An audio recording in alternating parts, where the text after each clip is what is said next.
After weeks of defiance, or some would argue denial, Donald Trump has conceded defeat. Well, sort of. He's authorised the federal agency that handles the transition of power to allow President-elect Joe Biden access to resources. The Trump campaign's legal efforts to overturn the election have almost entirely failed in key battleground states. Yet in a tweet, Donald Trump said, "Our case strongly continues. We will keep up the good fight and I believe we will prevail." But he also confirmed he had recommended handover protocols commence. Jon Sopel is the BBC's North America editor. I asked him if this means Donald Trump's accepted he's a loser.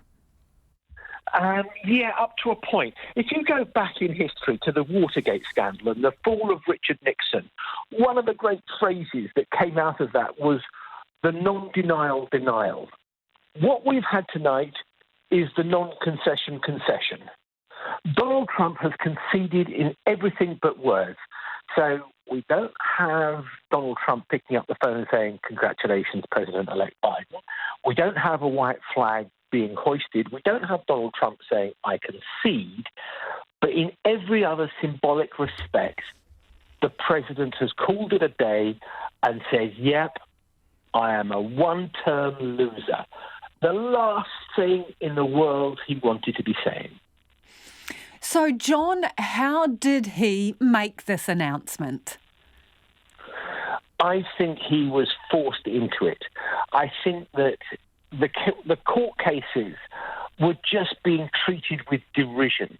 There was a case that went to the Pennsylvania Supreme Court where the federal judge issued this 37-page judgment that was just an evisceration of Donald Trump.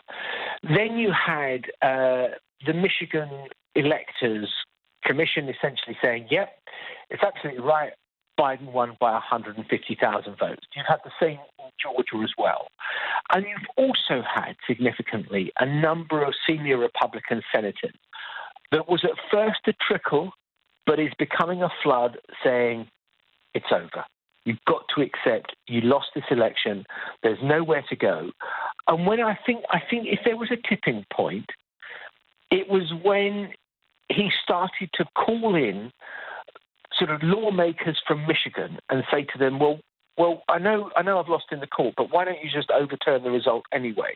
So that the idea that 2 or 3 Republicans would overturn the votes of 2 or 3 million people, a lot of people might say that sounds like a coup d'etat, not the will of the people. And I think for some people then it became, whoa, is American democracy going to die so that Donald Trump can have a second term? And I think that became a critical moment. Now, Lisa, if you ask me my opinion, I think my overwhelming reaction to what I've seen is still the astonishing fear/cowardice of so many Republicans, but there were enough who said, "I can go this far, I voted for you, but I can't go any further." So, John, is this really it for Donald Trump? Is he in the White House packing up his books and folding his trousers now? And is he going to leave quietly? Or are you sitting on the edge of your seat waiting for something else? Yes, no, maybe. Yes, he's packing up his books and folding his trousers neatly, I would think, with the crease nicely folded. No, he's not going to go quietly. Come on. We've had 4 years of this now. His departure is going to be utterly consistent with his arrival and his period in office, and it is going to be noisy and quarrelsome and surprising and impulsive and take irrational turns and take rational turns. And the final part of it is, I think that there will be some kind of transition, but will he invite Joe Biden in for tea on the day of the inauguration and then sit and watch as Joe Biden makes his speech? I find it hard to imagine, but that is why the ringside view that I've had for the last 4 years is one I just wouldn't give up easily, because you have not got a clue what will happen next. But I think what has happened in the past few hours is something significant. There is as near to a concession as you're going to get from Donald Trump.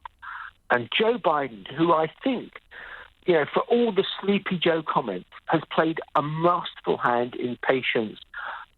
Give the president enough rope, give him some more rope, and even more rope. But eventually, he's going to run out of it. And it felt like this evening he ran out of it. I have to ask, because watching from afar, the best or worst supporting actor, depending on your take on this, Rudy Giuliani, right? So is he... who had a bad hair dye. Is he keeping the faith? Rudy Giuliani is keeping the faith. But what you're left with is this sense that there are these fighters who are still in the jungles of Borneo who haven't been told that the Second World War has ended, and that they are absolutely there and they are ready to come out fighting once the enemy marches into their territory, and they're going to spring a surprise attack. But the numbers who are there in the Borneo jungles are getting fewer, and they are depleted, but they are even more fervent. And I think that the same people in the White House, and there are many of them, are looking at this and saying, enough is enough. And that was the BBC's North America editor, Jon Sopel.